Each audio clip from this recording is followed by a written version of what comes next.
Off day for the Brewers on Monday, and today, Tuesday, is the day the Milwaukee Brewers will become NL Central Division champs. We'll talk about it. We have a special guest, Matt Carroll from Reviewing the Brew. He's been on before. He's going to drop some knowledge on us. All that's coming up next here on Locked On Brewers. You are Locked On Brewers, your daily Milwaukee Brewers podcast. Part of the Locked On Podcast Network, your team every day.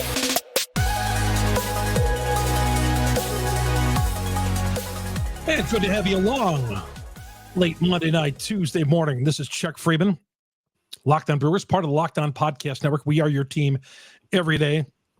For this show, we're going to be talking to Matt Carroll, reviewing the Brew, coming up here in just a little bit. The Brewers on the verge of doing something which has been so little done in my lifetime, but done a lot lately. But I know it was like a 26-year drought where the Brewers did not clinch a division title. And that was from 82 through 2008. And I remember the 82 World Series. I was 15 years old when they lost Game 7 at St. Louis. I wasn't even all that upset about it because I was like, they'll be back. They got this great team. They got Molitor. And little that I know, they would not win a division title till I got in my 40s.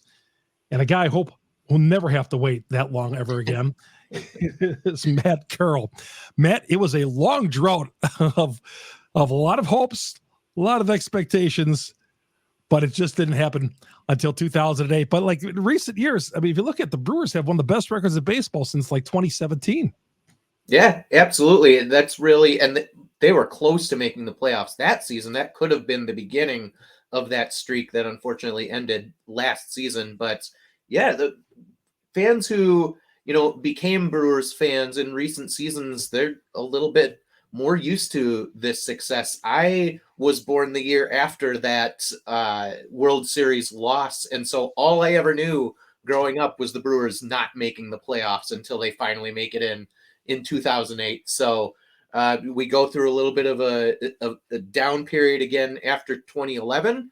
And now, this is the golden era of Brewers baseball, and we're right on the cusp of starting a new playoff streak, aren't we? It is. And I think, I think the future looks really, really bright, notwithstanding this year, but years to come. I'm hoping. Now, I know the economics of baseball are really bad, and I hate it. And I talk enough about that, and I'm sure you're upset about it too, and you've talked about it. But I mean, look at the farm system, man. I love what we got coming up here in the next couple of years. Oh my gosh.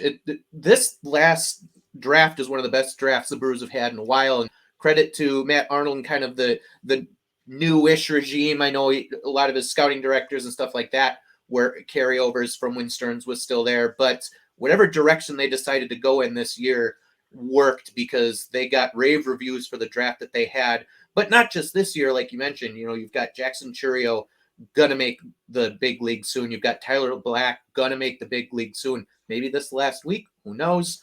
You've got Brock Wilken from this year's draft class. Eric Brown Jr. looks like he could potentially do something.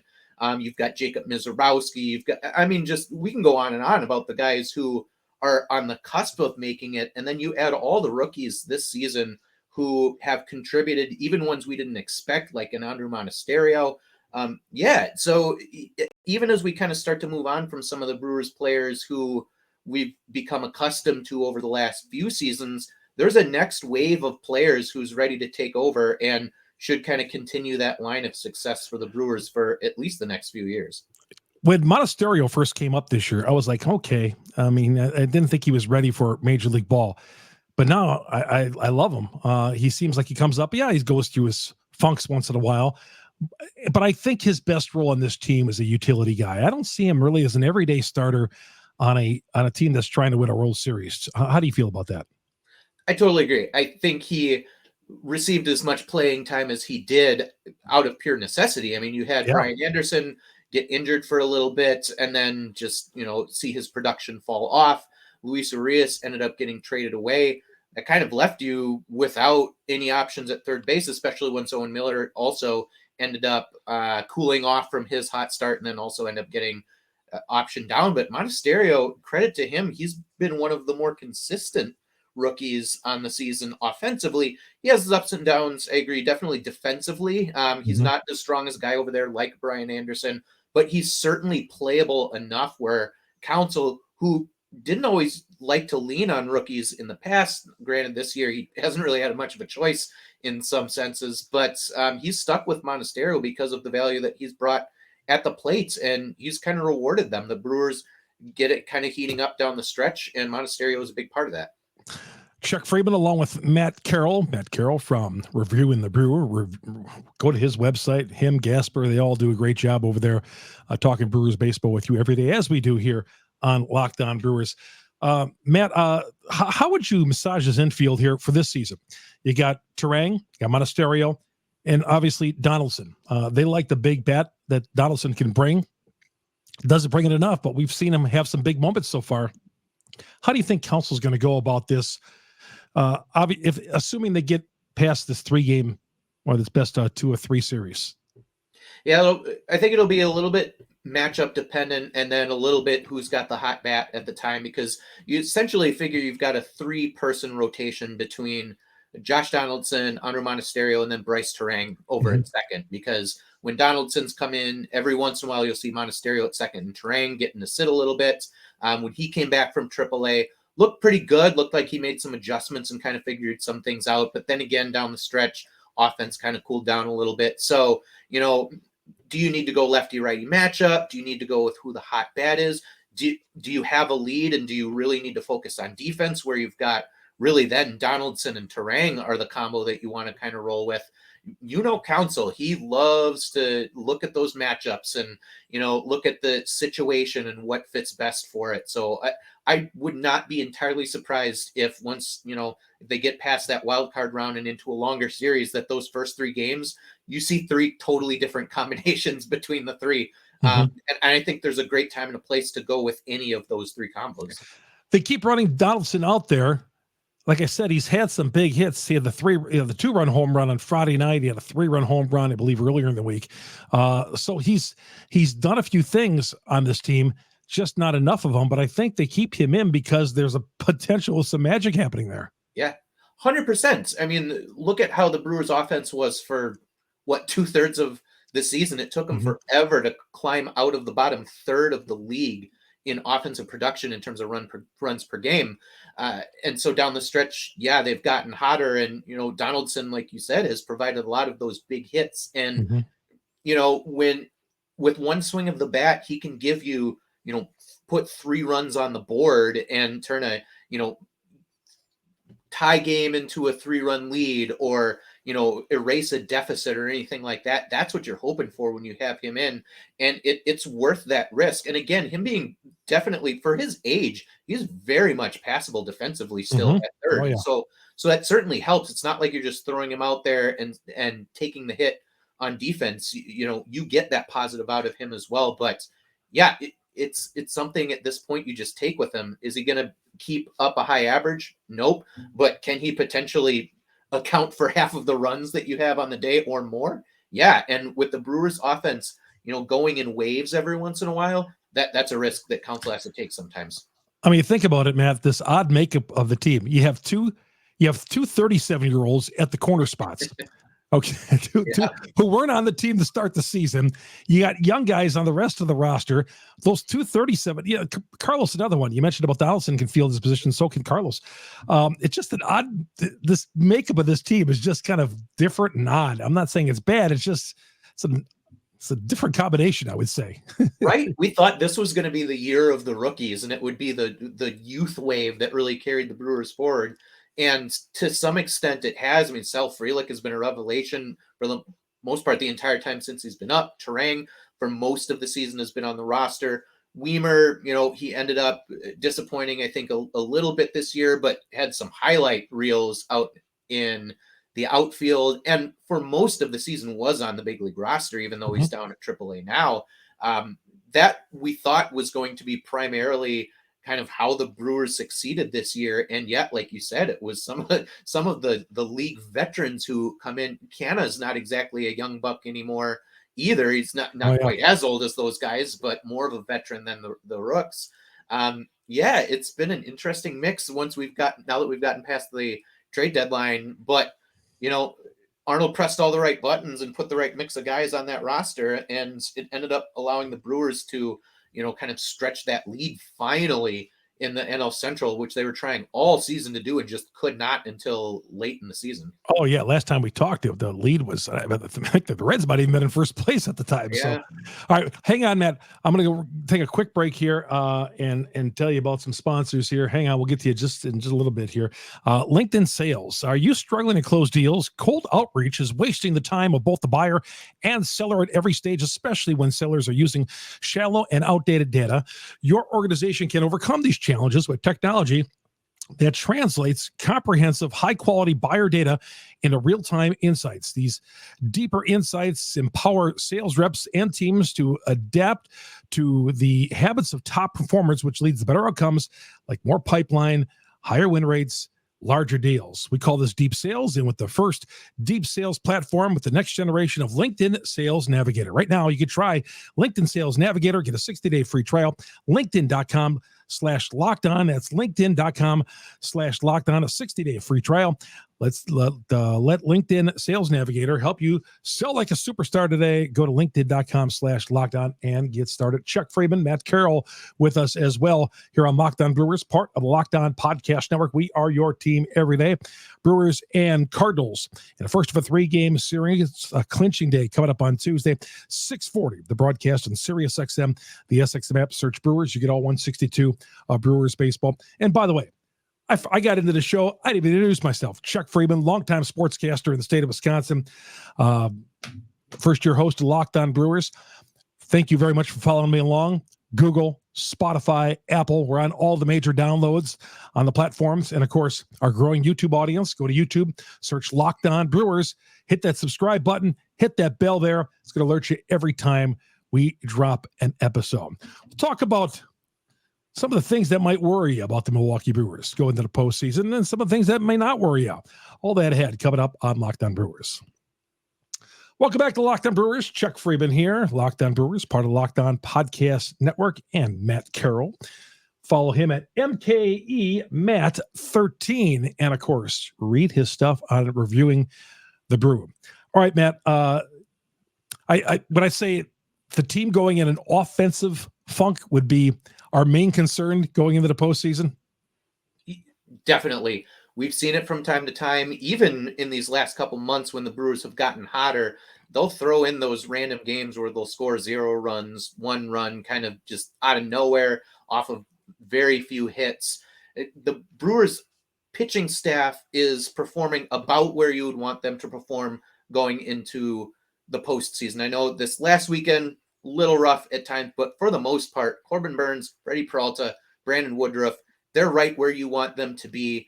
Devin Williams has looked incredible all season long. You've now got Joel Payamps, who had been a pretty reliable 8th inning guy for most of the season, getting a little shaky down the stretch here, giving up some runs, but right on time. Abner Uribe has, really since he's been called up, looked amazing and starting to get more high leverage calls from Craig Counsell, so you can maybe see him mixed in.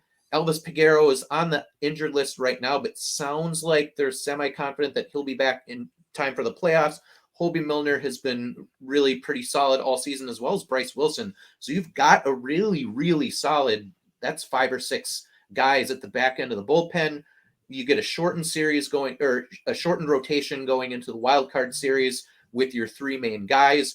Pitching wise, you should be solid. So kind of just like 2 years ago in 2021, where everything felt really good around the Brewers until they hit the Braves and the power just went out for the team. That's what you worry about happening again going into this wild card series. It's going to be all about the offense. Payamps, we saw him throw the ball in the dirt on Saturday afternoon, and his velo down a little bit. Adam McCalvey was talking in one of his pieces that the arm angle might have been a little low and all that. And I don't know, what do you see with Payamps? Because we can't afford to have that now in the 8th inning with him. Right. With both Payamps and Peguero, both of them are pitching a lot of innings when you look back at their career. Payamps is pitched a career high in innings for any of the seasons he's been around, and he's a little bit more of a veteran.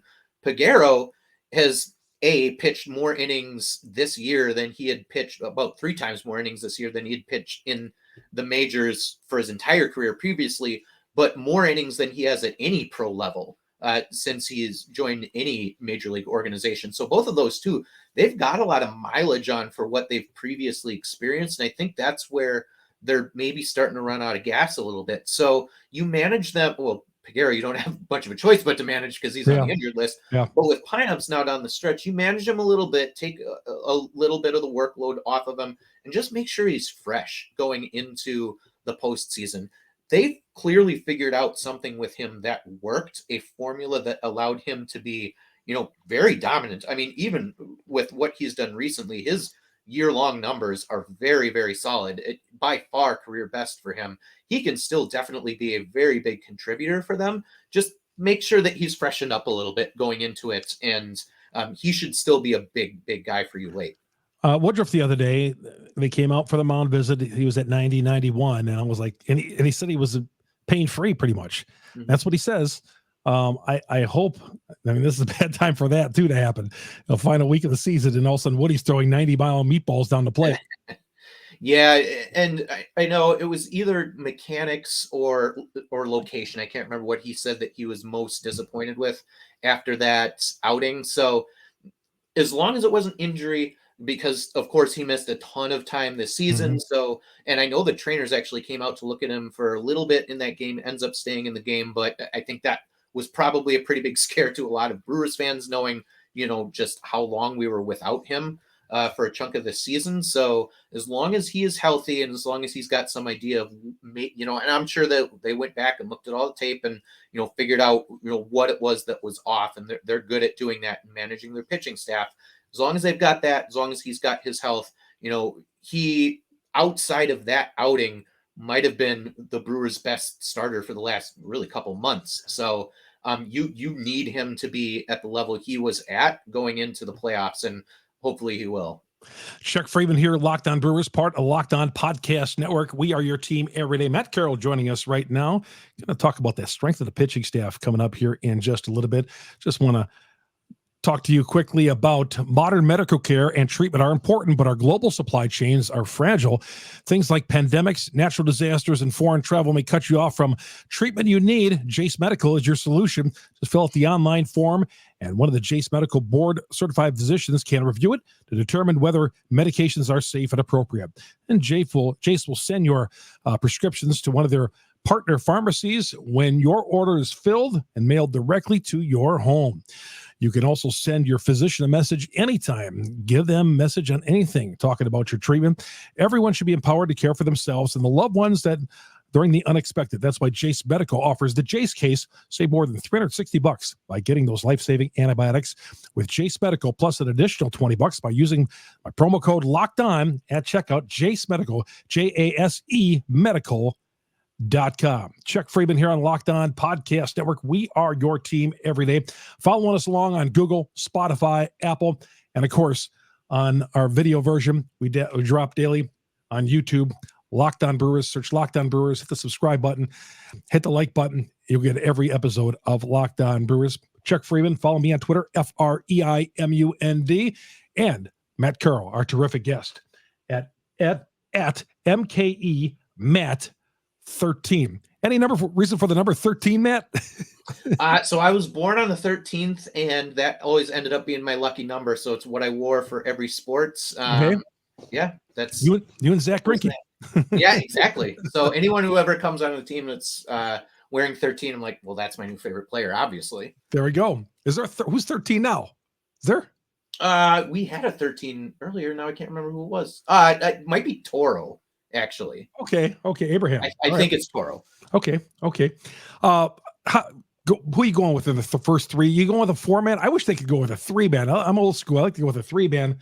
I would like Woodruff to start game 1, Burnes 2, and then because Woodruff has just been so good. And I know Corbin has been great, but Woodruff, other than the performance the other day, man, something tells me we need to start Woody in game 1. Yeah, and I go back and forth because absolutely love Brandon Woodruff ever since he's been a starter for the Brewers. But Corbin Burnes, he's your former Cy Young winner. He almost had a no-hitter the other day, or a combined no-hitter the other day in New York. I mean, he's had some starts down the stretch that have been really, really good. So, I mean, he is your horse. He came in your opening day starter. I still go with him as my first one, even though I'm a huge Brandon Woodruff fan. Mm-hmm. So I flip-flop the two, Freddie going in number 3, and yeah, see what happens from there. I think it's still good that you have like an Adrian Hauser, you have a Wade Miley who can, in a shortened series, still be available if one of those guys should start to falter, and you can still get some sustained innings and keep the entire rest of your bullpen fresh. So the fact that those two have been what they've been this season, Hauser's done a great job filling in since he's come back into the rotation. You've got options just in case one of those three doesn't end up quite doing or gets hit around, let's say. I want to go as much as I can with those 3 because those are my strength. And I know it might be on some short rests, but I'm thinking unconventional here that these guys got us here and let's go with them. Now, the fact that, you might see some dippage in velo would be a little concerned, but I don't know. I kind of want to ride these 3 as my 3 starters because they're going to be underdogs whoever they play, unless they're playing in this wild card series. But I mean, obviously when they play the Dodgers in Atlanta, I don't know. I want to go at my best. Yeah, 100%. I mean, starting rotations already shorten up in the playoffs as it is. It's with all the off days that you get in between games, it's not that unheard of to be able to go 3-man rotation. Wade Miley has been so good this year, though.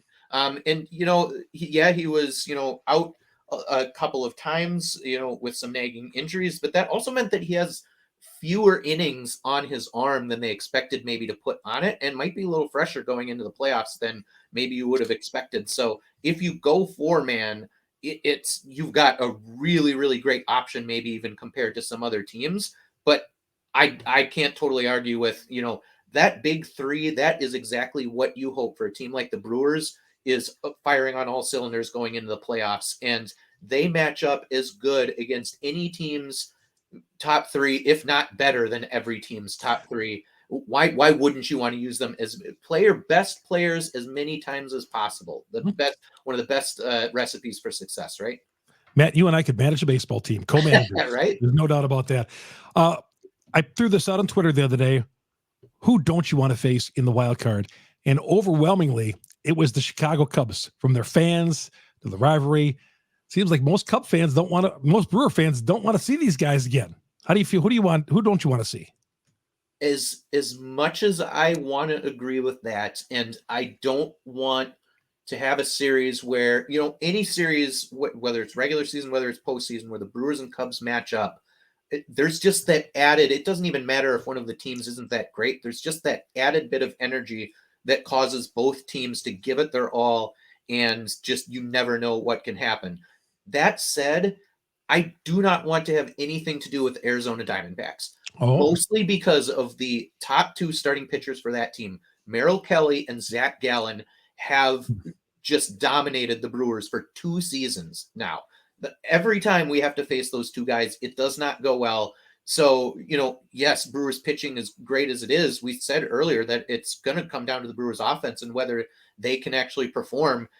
Going against those 2, there's a chance that they end up shutting the Brewers down for several innings. And that's just, to me, that's what I want to avoid. I know we can beat the Cubs. We've done it plenty of times this season, but I want nothing to do with those 2 pitchers. And it's a playoff series. You can't avoid them like a random series in the regular season. That's a good point. Zach Gallen, every time I put on one of his games on the package, it was just like 2 weeks ago, he's facing the Cubs on a Friday afternoon. He looked amazing. And I'm like, well, yeah, I don't think we want us some Zach Gallen. That's for sure. Yeah. Avoid them at all costs. To me, obviously, I would prefer it if the Cubs miss the playoffs entirely and we get to go against, maybe the Marlins or Reds or something like that. But we got a week we can play a big part in that with the final series of the season. I mean, Brewers playing the Cubs. Yeah. Oh, yeah, absolutely. And that weekend, it could mean a lot. Next weekend at AmFam Field could mean a lot for the Cubs. Hopefully, nothing for the Milwaukee Brewers. Right. Let's get this thing done. What was your favorite clinching moment? I'm throwing this one out in the dark. I'm going to talk this with our fans a little bit later on in the week. What was of the times that you've seen the Brewers clinch? Is there a game, a team, a moment that you've enjoyed the most? Somebody will say the Brawny moment. I'm going to see, for me, it was, when they won 163 down in Chicago against the Cubs. To me, that is one of my favorite moments in Brewers history, winning 163 on a Monday afternoon down at Wrigley Field. Nothing to me will ever surpass that. I mean, the World Series championship, but gosh, I just enjoyed that. I even enjoyed more than Morgan's base hit coming up. It was 2011. That was a divisional series that they clinched. But what do you like? I rewatched that game while I was in Kansas City and St. Louis doing a little baseball tour. Had Game some 5? downtime. I was like, I'm going to throw up Game 5. Why the heck not? Was it an HP? I don't remember. Was it? I had to pull it up on YouTube. Like it was, So I was able to. Okay. I was able to relook at that this last summer. But for clinching moments, I can't help but picture CC Sabathia on the mound just going nuts at the end of that game on 3 days rest. I mean, just some of the performances he pulled out that season were just, the stuff of legends. But like seeing the emotion that he had was that is forever what kind of sticks out to me, it seems. And that was the Brewers finally making their way back in. And that's where we started the show. With 26 years of not making the postseason, I went through as a kid and young adult. CC, boy. And then, how about that guy? He played here for half a season, took a contract for somebody else, but he was such an important part of the fabric of this baseball team that they brought back, and he looked great. He lost weight, looking good, playing a lot of golf, and they brought him back for like CC Sabathia did a couple of weeks ago. Yeah. Oh my gosh. He looks incredible. Love listening to him. He's got a lot of great insight that he has been kind of giving now since he's retired and on TV and everything like that. So really cool to listen to him. Really cool to listen to him talk about his, time with the Brewers and what it was like. There was a really good story that came out about, how he found out he was traded and what it was like kind of joining the team and the rest of that season. And just such an incredibly memorable part of Brewers history. And I love the fact that they kind of brought him back and honored him a little bit, because without him, when does it end up being that the Brewers end up finally breaking that playoff drought? Do they still do it in 2008? I don't know.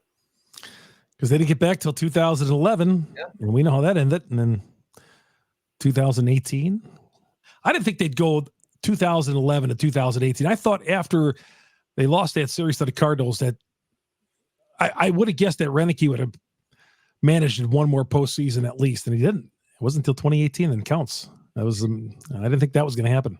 Yeah, well, the 2014 season, that was the one where the Brewers should have made it in. Yeah. They had that epic collapse kind of down the stretch, and then continued into 2015 and ends up handing the job over to Craig Counsell. And good thing it happened, because that's kind of part of the reason we've come to where we are. So it's what the butterfly effect kind of thing, everything, chain reactions into the next thing. And, now we're here. And, at this point I wouldn't change it, but it's crazy to think what does and doesn't happen if just one little thing is different.